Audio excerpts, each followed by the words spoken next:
Noi abbiamo il diritto, ma abbiamo soprattutto il dovere di preservare e di difendere quello che è qua dietro, perché questo qua, la laguna di Marano, è un patrimonio di tutti, ma deve essere assolutamente di tutti. Il comune di Marano Lagunare esprime soddisfazione per il decreto emesso dal commissario agli usi civici del Friuli Venezia Giulia in merito alla questione relativa alla vendita via asta di 4 porzioni di isolotti artificiali o mote in gergo maranese, costruite nei secoli dai pescatori, poi innalzati i casoni dove trovavano riparo durante le battute o il maltempo che ne bloccava il rientro in sicurezza. Una battaglia vinta in attesa della conclusione della vicenda, la cui udienza è prevista l'8 maggio prossimo nel capoluogo regionale. Dai documenti emergono importanti indizi della natura dei beni di uso civico delle particelle in contestazione. Confermato che il regolamento municipale del 1899 riconosce ai residenti maranesi l'uso civico di pesca e la facoltà di edificare casoni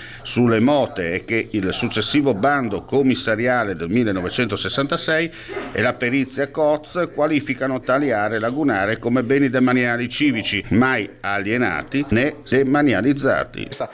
Tutto questo è un ambiente importantissimo, un ambiente si chiama di transizione, qua si passa dalla terraferma all'ambiente di transizione al mare, un ambiente questo che dobbiamo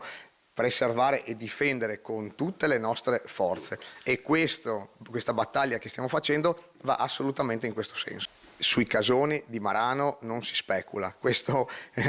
lo diciamo chiaro e tondo, se c'è la volontà di arrivare e comprare un casone per la speculazione, vi diciamo subito che l'amministrazione comunale è assolutamente contraria.